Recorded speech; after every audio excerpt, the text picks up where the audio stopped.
25শে জানুয়ারি 2023। 29 বছর বয়সী এক নারী যশোর থেকে ঢাকায় আসেন সন্তানদের সাথে দেখা করতে। রাজধানীর মোহাম্মদপুরের বছিলায় তার সাবেক স্বামীর বাসায় যান সন্তানদের দেখবে বলে। বেলা 3:30। বাসায় গিয়ে তাদের কাউকে বাসায় খুঁজে পাননি। রাত 9টা পর্যন্ত তিনি আশেপাশের এলাকায় খোঁজাখুঁজি করেন। না পেয়ে গ্রামের বাড়িতে ফিরে যাওয়ার সিদ্ধান্ত নেন। রাত 9:30টার দিকে তিনি বছিলা 40 ফিট 3 রাস্তার মোড় থেকে গাবতলী যাওয়ার জন্য একটি রিক্সা ভাড়া নেন। কিন্তু রিক্সা চালক গাবতলী না গিয়ে বিভিন্ন রাস্তায় ঘোরাতে থাকে। মেয়েটি রিক্সা চালককে জিজ্ঞাসা করেন, আপনি আমাকে এভাবে রাস্তা দিয়ে গলি দিয়ে ঘোরাচ্ছেন কেন? রিক্সা চালক তখন তার সাবেক স্বামীর বাসা খুঁজে দেওয়ার আশ্বাস দেন। এ সময় রিক্সা চালক বিভিন্ন ব্যক্তির সঙ্গে মোবাইল ফোনে কথা বলেন। এরপর প্রায় 3 ঘন্টা ঘুরিয়ে রাত 12:30টার দিকে বছিলা ফিউচার টাউনের একটি স্থানে যান।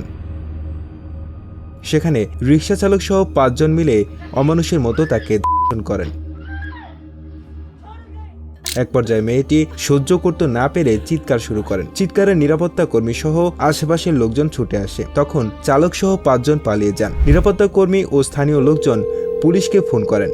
মোহাম্মদপুর থানা পুলিশ ওই মেয়েকে উদ্ধার করে ঢাকা মেডিকেল কলেজ হাসপাতালের ওয়ান স্টপ ক্রাইসিস সেন্টারে ওসিসিতে পাঠায়। প্রাক্তন স্বামীর কাছে থাকেন সন্তানরা। স্বামী ও সন্তানদের দেখতে আসে নারীকে দলবদ্ধ ধর্ষণের শিকার হন ওই নারী। ধর্ষণের ঘটনায় 27শে জানুয়ারি মোহাম্মদপুর থানায় মামলা করেন ভুক্তভোগী নারী। মামলার অজ্ঞাত 5 জন ব্যক্তিকে আসামি করা হয়। মামলার পর পুলিশ ঘটনাস্থল সহ আশেপাশের সিসি ক্যামেরা ফুটেজ সংগ্রহ করে। সেগুলো বিশ্লেষণ করে প্রযুক্তির সহায়তায় জড়িত ব্যক্তিদের শনাক্ত করা হয়। পুলিশ দিনরাত অভিযান চালায় রাজধানীর বছিলা, গাবতলী, ডেমরা ও ভোলার তজুমুদ্দিন এলাকায়। অভিযান চালিয়ে 5 জনকে গ্রেফতার করে মোহাম্মদপুর থানা পুলিশ। গ্রেফতার ব্যক্তিরা হলেন বিল্লাল হোসেন, বয়স 25, আলামিন হোসেন, বয়স 26, সবুজ, বয়স 26, রাসেল ওরফে মোল্লা রাসেল, বয়স 24 ও শফিকুল ইসলাম, বয়স 26। আসামিদের থেকে উদ্ধার করা হয় ভুক্তভোগী নারীর মোবাইল ফোন। গ্রেফতার 3 জনই শ্রমিক শ্রেণীর মানুষ। এর আগে তারা ছোটখাটো অপরাধের সঙ্গে জড়িত ছিল। সে রিকশাওয়ালা ছিল অত্যন্ত লম্পট লোক। সে বিভিন্ন রকম কারণ দেখিয়ে তার অসহায়ত্বের সুযোগ নিয়ে মোবাইল ফোনে বিভিন্ন জনের সাথে যোগাযোগ করতে থাকে।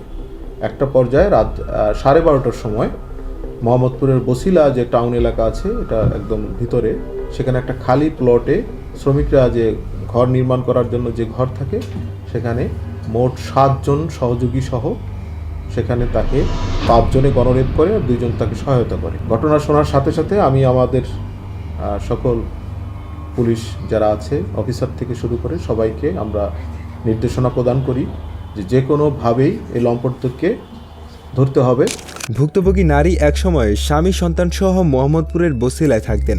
মাস কয়েক আগে অসুস্থতার কারণে তিনি সন্তানদের স্বামীর কাছে রেখে গ্রামের বাড়িতে যান। এর মধ্যে কিছু না জানিয়েই স্বামী তাকে তালাক দেয়। গত 25শে জানুয়ারি তিনি গ্রামের বাড়ি থেকে ঢাকায় আসেন। এদিনে তিনি সংঘবদ্ধ ধর্ষণের শিকার হন। প্রিয় দর্শক, সম্প্রতি রাজধানীর মোহাম্মদপুরে সংঘটিত একটি ভয়াবহ অপরাধ আমাদের সবাইকে ভাবিয়ে তুলেছে। একজন নারী যিনি সন্তানদের সঙ্গে দেখা করতে এসেছিলেন, তাকে রিক্সা চালক সহ 5 জন মিলে অমানসিক নির্যাতন করে। এই নির্মম ঘটনা আবারও আমাদের চোখে আঙুল দিয়ে দেখিয়ে দিয়েছে নারীদের জন্য আমাদের সমাজ কতটা অনিরাপদ। আমরা সবাইকে সতর্ক হতে অনুরোধ করছি। অপরিচিত কারোর উপর অন্ধবিশ্বাস করবেন না। রাতে চলাফেরায় সাবধানতা অবলম্বন করুন এবং প্রয়োজনে পরিচিতদের সঙ্গে যোগাযোগ রাখুন। নিরাপত্তা নিশ্চিত করতে নিজের অবস্থান সম্পর্কে অন্যদের জানিয়ে রাখুন। এই ঘটনা প্রতিরোধে আমাদের সবাইকে একসঙ্গে কাজ করতে হবে। অপরাধীরা যেন আইনের ফাঁক গলে পালাতে না পারে, সেজন্য সজাগ থাকুন এবং যে কোনো অপরাধমূলক কার্যক্রমের তথ্য সংশ্লিষ্ট কর্তৃপক্ষকে জানান। প্রিয় দর্শক, আপনারা দেখছেন ভিন্ন চোখ, যেখানে আমরা অমানবিক ঘটনাগুলি তুলে ধরি।